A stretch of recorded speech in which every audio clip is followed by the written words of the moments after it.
So you're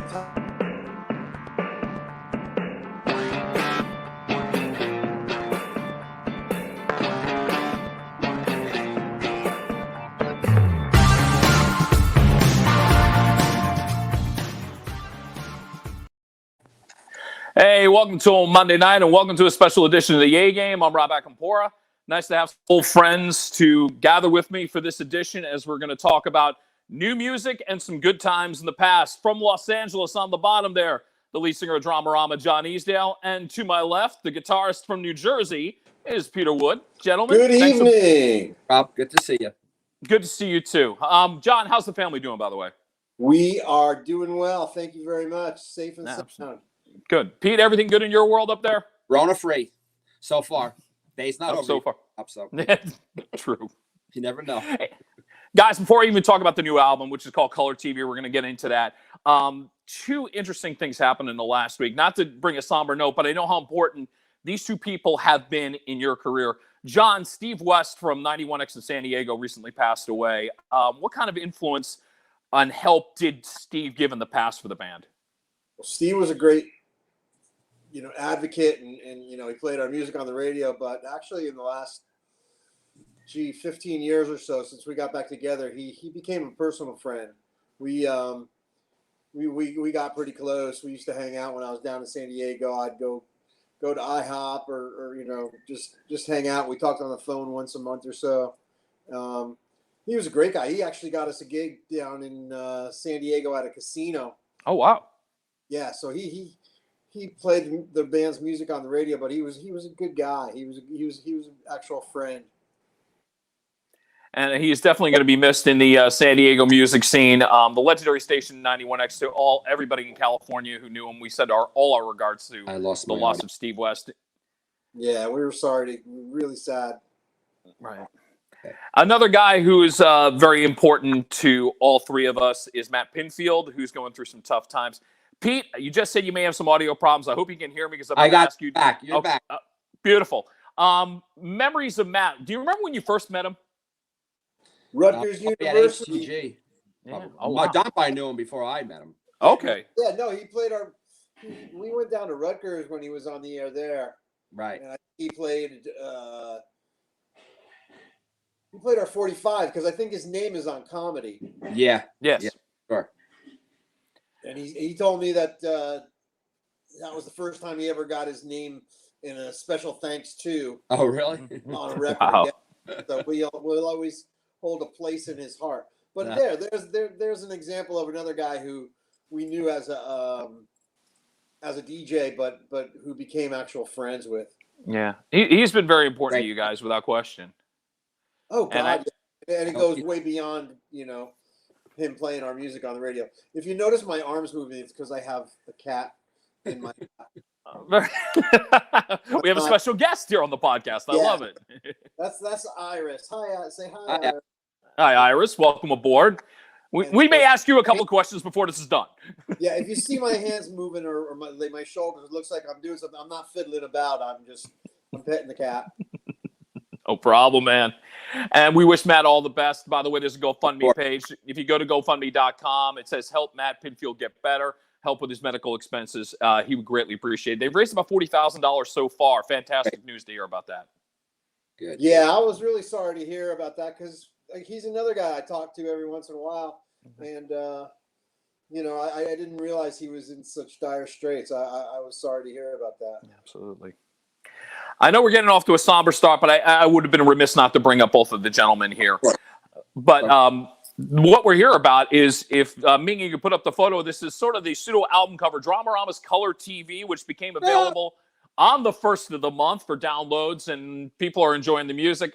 I got to say, I've listened to at least 5 or 6 tracks, and I'm going, some of it is typical Dramarama, and some of it I'm going, I was amazingly surprised of, wow, you went in a direction I didn't expect. And I think that's a great thing. I mean, was there a feeling of like, okay, we're going to just do what we feel, but the sound of Dramarama is sort of distinctive, but I take a tune like, let's say Cassette. That doesn't sound like a typical Dramarama song to me, but it's a great song.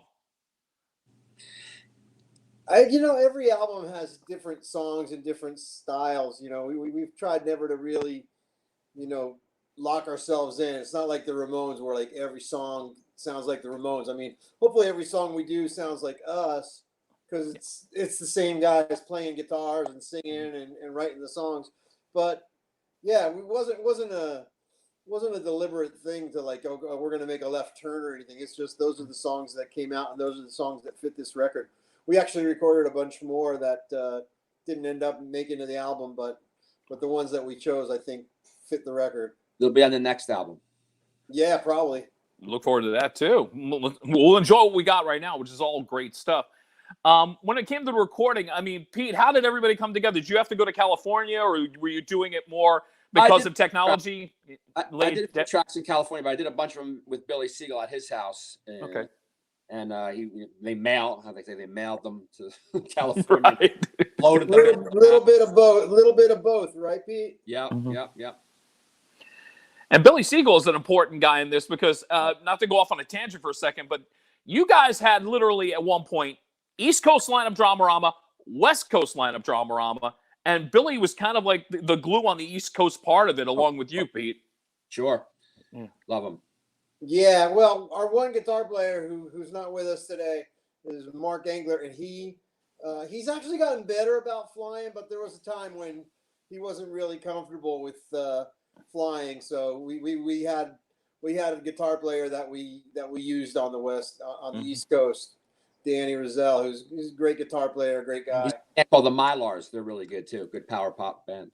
Yeah, good stuff. Drummer too, Chris O'Hara. Chris O'Hara. Yeah. They actually on the last Dramarama album, Everybody Dies. They're the band on a bunch of the songs. It's Chris and Dan and Pete and I, and a bass player named Muddy Shoes.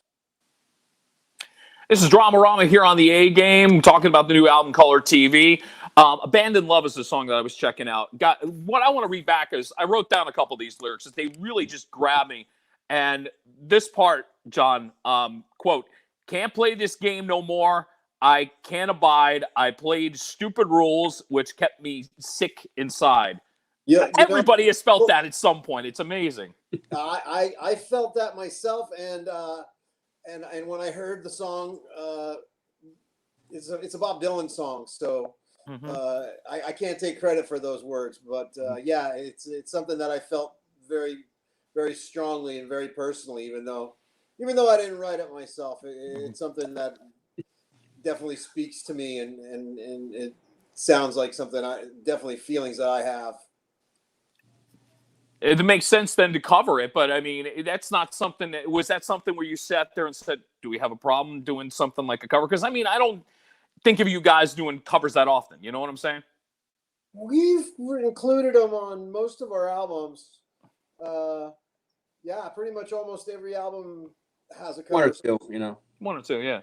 I just don't. That's the funny thing. I just don't think of you guys doing that. I think of all the stuff that you do and the visions that you come up with. I mean, I can rattle off 70s TV, Last Cigarette, and all the great old songs. That's the one thing about a Dramarama song. It creates images in your head as you're listening to it. So I'm sorry. Go ahead, John.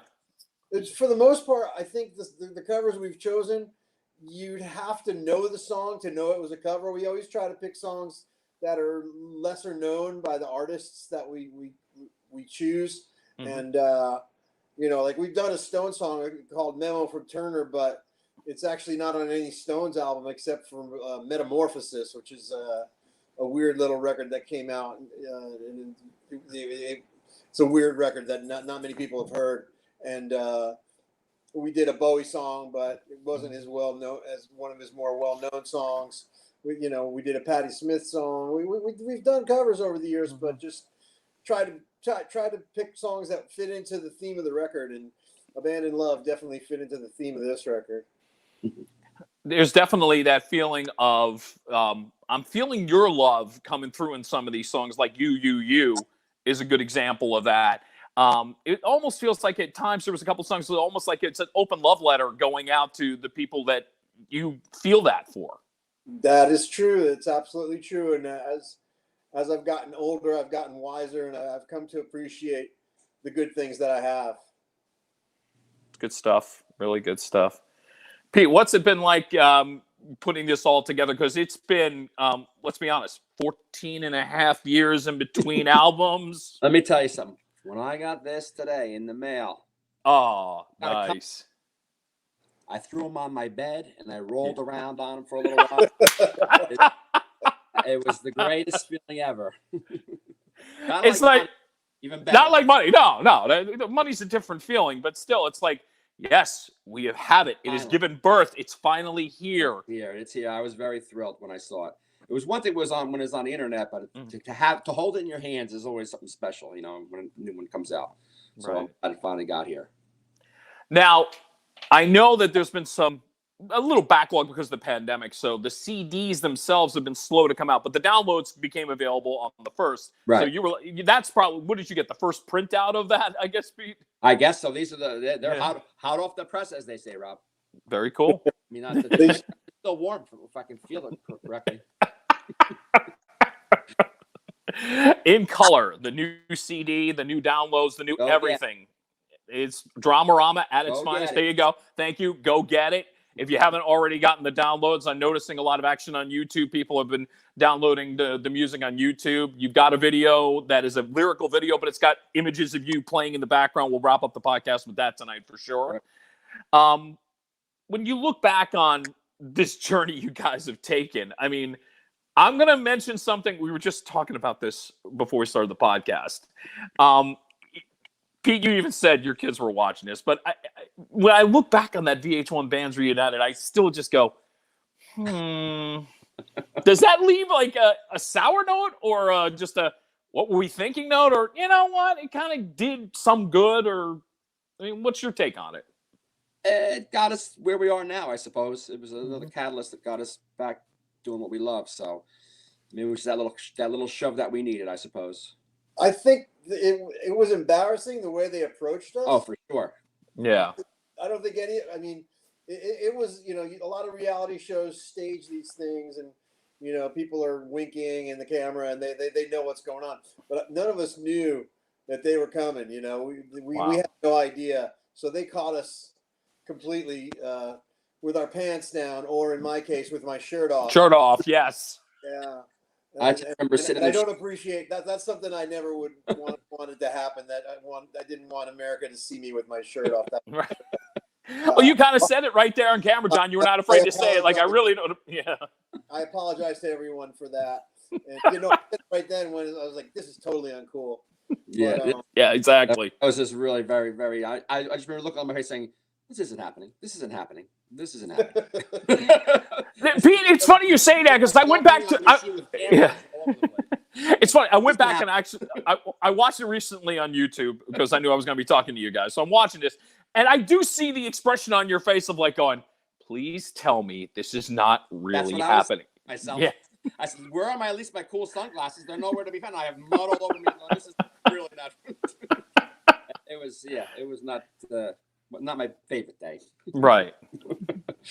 But honestly, at the end of the day, after we did that, it laid the groundwork for us to get back together and stay back together. And we're 17 years later, we've put 2 albums out and we've played lots and lots of concerts, and it was a good thing. It was meant to be, I suppose, right? Yeah. Speaking of concerts, one thing you've been doing the last couple of years, you've been on this sort of 80s package tour that has ranged from A Flock of Seagulls to Gene Loves Jezebel. You guys have been on it. What has that been like? Because, I mean, it's different than, let's say, if you're watching Dramarama at a show, whether it be in Cali or in Jersey or in the areas they are, you're doing a long show. You guys will go for 2 hours without a problem. In a show of that package kind of thing, what are you doing? Maybe 4 or 5 songs total? Yeah, if you're lucky. I wish 5. It depends how many bands are on it, but yeah, what the good thing about playing those shows is that we get to play for an audience that maybe never saw us before, or might not really even know. In a lot of parts of the country, they might not even know who we are because there wasn't that many modern rock radio stations all around the country, especially in the middle. We had ATG on the East Coast, but you had no modern rock radio in New York City. And a lot of cities were like that. There was one in California. There was a couple in California, and San Francisco, San Diego, and Los Angeles, and after Nirvana and Pearl Jam came along, then every city had a modern rock radio station or alternative radio station. But when we were around, we were first out and about. Yeah, it wasn't the case. So in some cases, people have never seen us before, and it gives us an opportunity to travel to towns that we wouldn't get to otherwise. And that's a good point you're bringing up, John, about what radio was, because I'm living that for me with the late 80s and through much of the 90s doing alternative music. You had about maybe 6 or 7 really standout stations in the format, and then maybe you saw a few throughout the country. But yeah, there were pockets of the country you could go literally 300 miles between one station to another if you're going from station to station to promote the music. Sounds about accurate? Absolutely. There were cities where we would go and there'd be 3 people there to see us because there was no radio and we weren't really on MTV except maybe 120 minutes or something. So it was hit and miss for us for that late 80s, kind of period. And it picked up a little bit as the years went by. But, to give you an example, when that Bands Reunited show was on, there were people writing on the comments on VH1. They're like, "I never heard of this band. This isn't a real band. This is a make believe band," because they never heard of us. Mm-hmm. I mean, that's been the interesting part of your success. It's been that you could come to one part of the country, New York, New Jersey area, and I can remember you doing, to several thousand people right at the Stone Pony underneath the tent. You can go to California, again, big shows, and then all of a sudden it just drops off. It's an interesting phenomenon. I don't know many bands that have had that kind of like, oh my God, you go to one part of the country, you go to another part of the country, everybody knows the band, and then suddenly you're in middle America and they go, who? Well, it has a lot to do with the way radio used to be, and every city was, the radio station was owned by one person or one company, Yeah. And when they became the consolidated and the big conglomerates took over, one person makes a choice for the entire country. So it's a lot different. There was a lot of little regional things, and that used to happen in the 60s, 70s, and even in the 80s. But once the 90s came along, all these radio companies started buying up vast numbers of radio stations all around the country. This is true. This is Dramarama here on the A Game. They got a really cool thing coming up with another mutual friend of ours. Jonathan L. is having a special that's going on for starting tomorrow for the next few days. If you've got the list there of all the bands, Dramarama's on that list. I think it's like, there it is.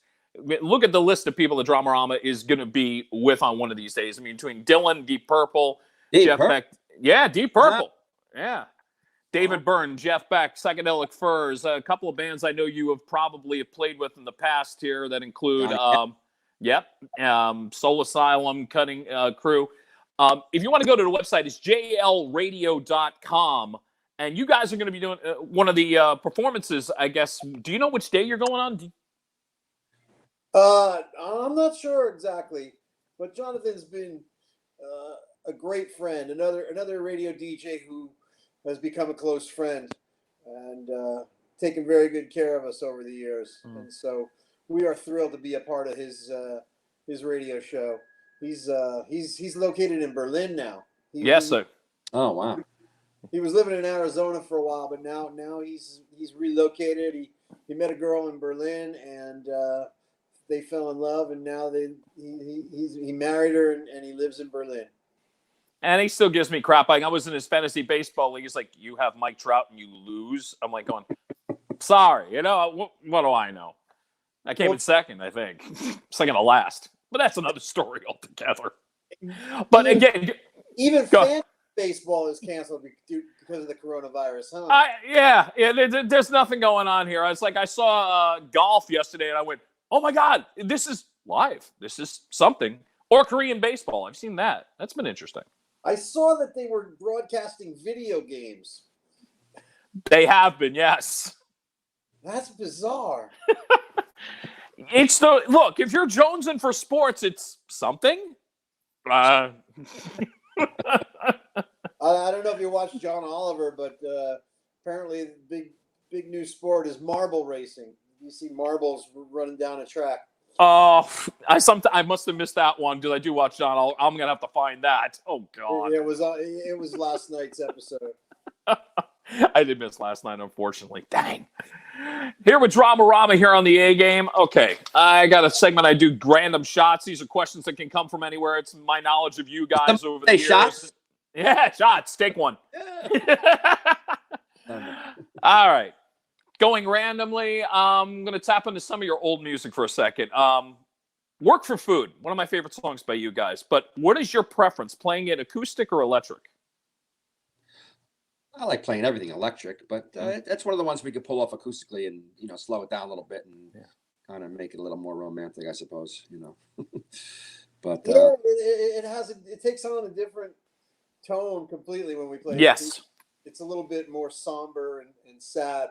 And really, if you listen to the words, it's somber and sad to begin with. But when the band plays it, it's kind of high energy and supercharged. And when you strip it down to just me and Peter playing acoustic guitar, it's definitely you get more of the idea of the sad singer in a rock and roll band who's homeless now and still has his shopping cart.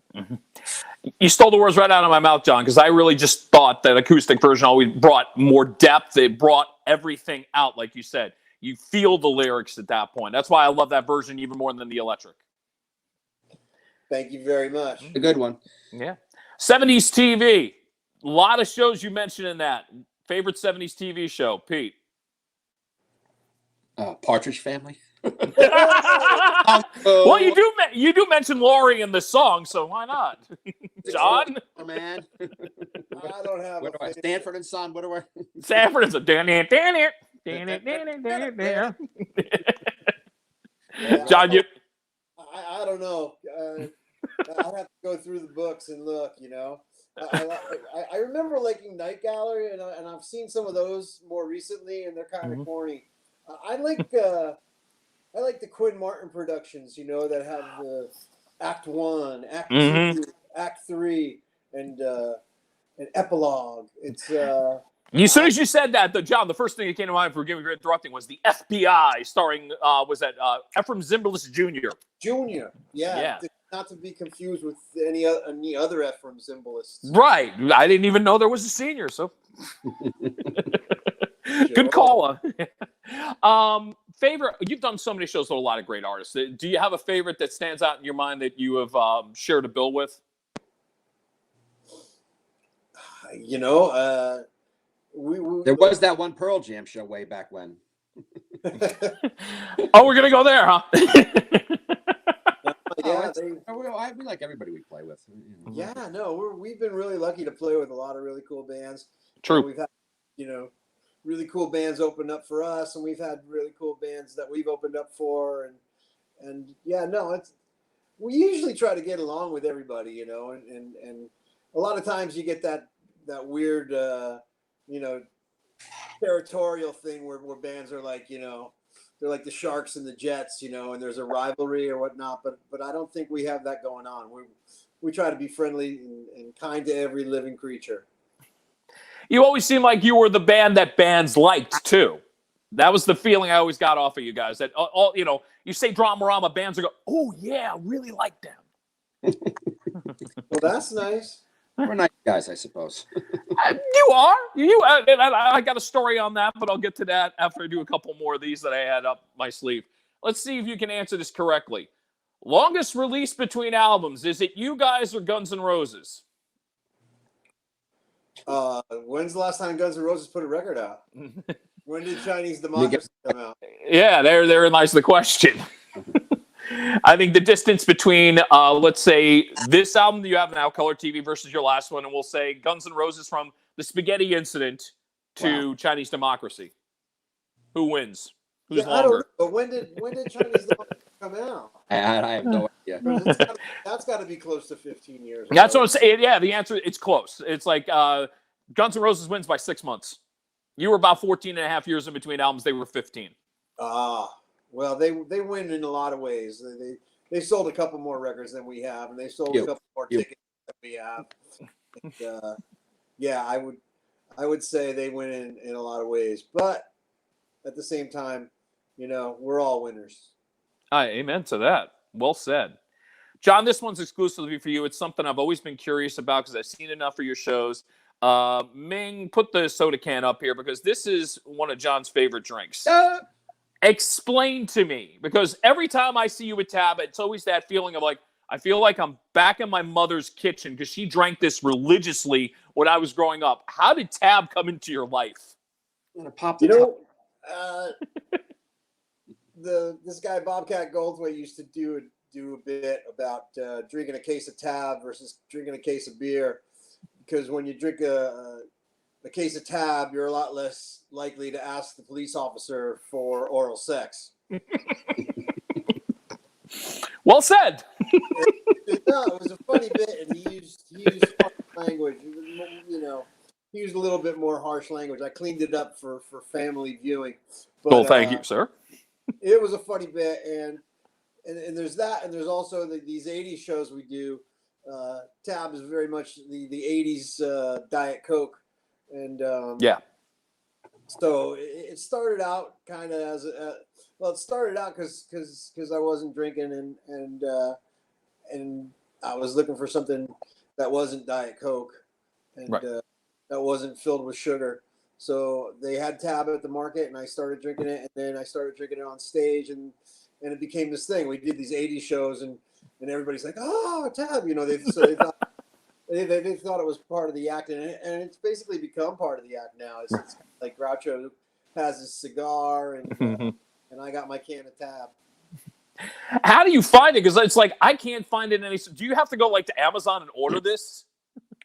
There's certain markets and certain areas where they still make it. It's a Coca-Cola product, right? So I think actually you might be able to find it at ShopRite out there in New Jersey. And, yeah. I went to the liquor store by my house, and I said, "Do you guys have soda?" And they go, "No, we only have Tab." We only have Tab.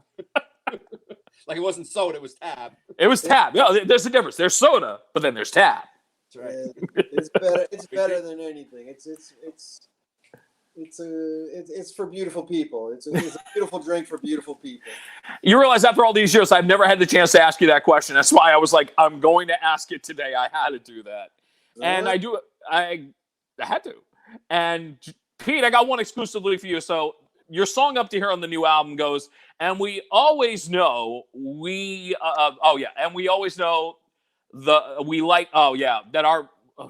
screwing up the lyric. I apologize. Oh yeah. And we always know that we like our team might lose along that line. And speaking of teams that might lose, you and I share the same passion for the same football team. Give me a prediction with the Jets this season if they do play. I don't want to say because I'm no stranger to disappointment when it comes to the Jets. Let's put it that way. Well, we're fans of them. We know pain and anguish all too well. It comes with the territory. We ride side by side with disappointment when we're a Jets fan. It's ever since Broadway Joe, right? Ever since that. I'm waiting for them to bring him back. He comes to the games with his big fur coat sometimes.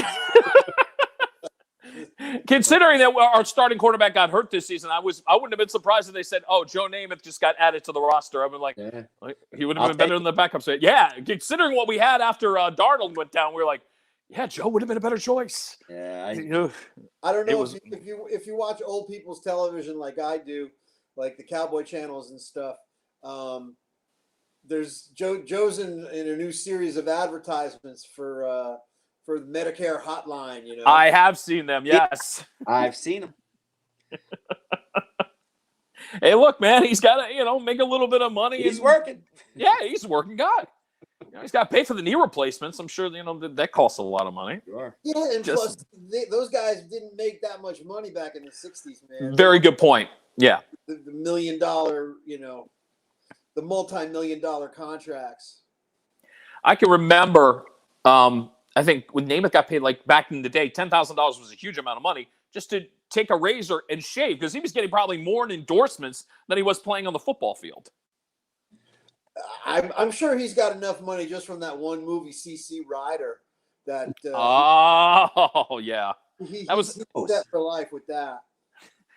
Now I'm trying to remember Raquel Welch, right? I think it was Anne Margaret. Actually. Oh, Anne Margaret, you got me. Yep, that was Anne Margaret. I know it was one of the two. I'm like going, they're both beautiful. So there's a great scene where he like walks through a supermarket and like just like takes stuff off the shelves and eats it and drinks milk out of the carton, and he was a rebel, man. He was a motorcycle rebel.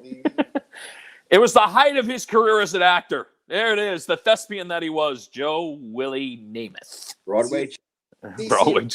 Ask for it by name. Check it out. It's got to be available somewhere on the streaming services or something. Dramarama here on the A Game.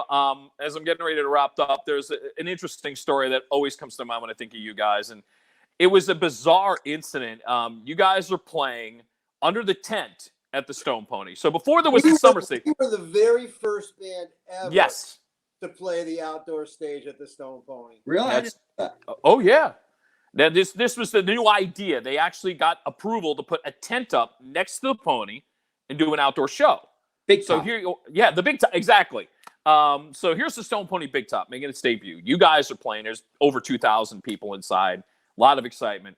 Now, behind the scenes, and John, you know the story. Pete, I think you may know this, but Ming, there is a note of a top 10 list, if you can put that up. This was being floated about by this one guy. Top 10 things that would put Dramarama over the top.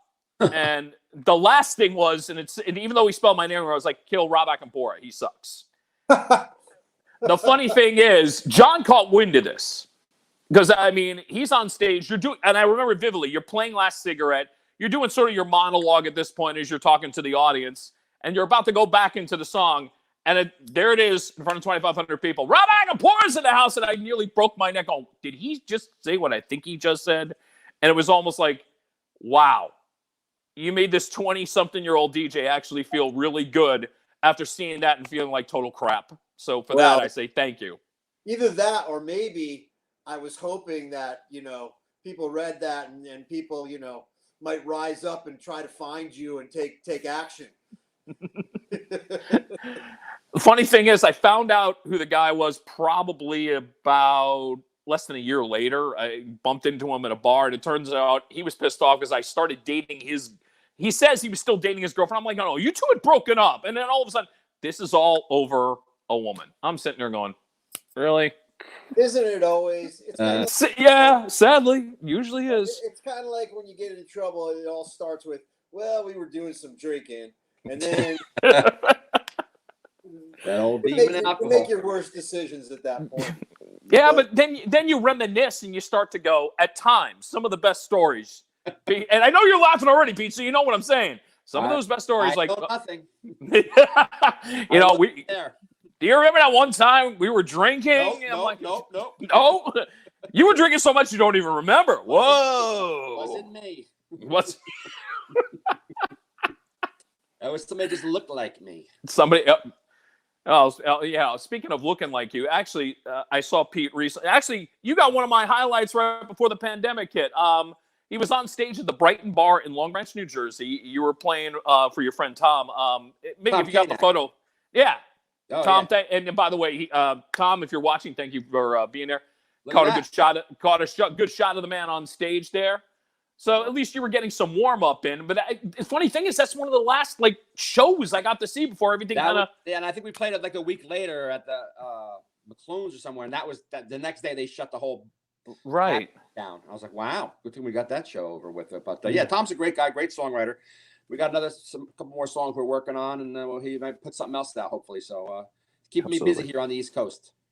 Tom can't out. John, any plans now? I got to figure 2020 is kind of a wash. Other than Jonathan L's thing, jlradio.com for that. What's the plan? 2021 to go back and try to do at least, maybe a couple trips to the East Coast and do some shows and then do some shows out west? Well, only time will tell what's possible. We were supposed to play at the Wonder Bar in July. I very much doubt that that's going to be able to come together. Yeah. as soon as they let us back out there, we'll get back out there. And the sooner the better, as far as I'm concerned, at least, as soon as it's safe. Yes. What if we put everybody in a hazmat suit as they enter the Wonder Bar with the full goggles and everything? Then when they, what could happen? Yeah, It's a feat. That's the thing. It's gonna be like, I could see it like if a place has chairs and you can like space them apart and every other row and every 3 seats, but it's gonna also mess things up if it's like that because a place that holds 500 people, you'll only be able to put 200 people in or something. Right. So tickets that are already too expensive are going to be double. Mm-hmm. It's really going to be a weird and strange and God only knows how it's going to work out. I hope it works out for the best, and we'll be back out there whenever they say we can get back out there. We look forward to that. In the meantime, the way to get your Dramarama fix is very simple. The music is available for download right now. It is called Color TV. I'll make me show you again. Go, no, please do, Pete. There it is. Let me show you. And as far as CD form, they can start ordering that, correct? Yes. That is true. We wanted to make it available to independent record stores as much as possible. Right now, I think it's mainly mail only. I actually posted today some of the stores that it's in. I sure hope that it's going to get into more stores, but they're struggling right now with this pandemic, and so we want to give them the opportunity to make a couple of shekels. We have a thing coming out tomorrow of us playing live, kind of like this with the different. Look, I'm pointing at the two of you. With the different boxes, we each did our part separately and they put it together. That's your head. Of that song up to here. Right. We're going to do more of that. Do that live from home kind of thing. That's the only way you can do it right now. Right. Oh, we look forward to that. I mean, at least we get to see you guys play a little bit. I mean, that would be perfect if you can at least do that for, give us a few songs and give you a chance to kind of practice the new songs a little bit live, even if it's, from these boxes, so to speak. Yep. That's the plan. We look forward to that when the information is out there. I'll definitely let you know on my page, the A Game with Rob Akampora, and the guys on Dramarama will let you know through their website, through their Facebook page, and all other mediums. Guys, I'm getting ready to wrap up here. The new song is called Up to Here. Once again, Ming put up the photo of Color TV so everybody remembers this is what you are looking for. Dramarama's Color TV, a fantastic new release, a lot of great music.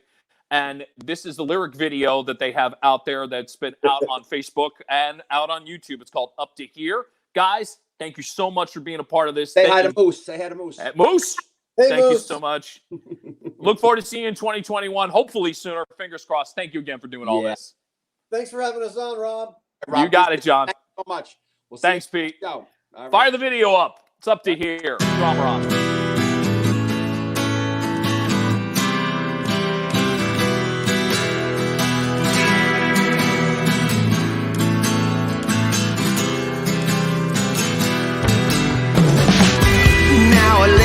Down to sleep. If I have a soul, let me keep it. Bury me, but not too deep, in case they find a cure. Name of the Father, of the Son. I guess the Holy Ghost must be a woman. Used to think I knew everything, but now I'm not so sure. And I'm swarming like a storm out of the east, like an altar boy assaulted by a priest. If the only thing we have to fear is fear, I'm surprised we haven't had it up to here.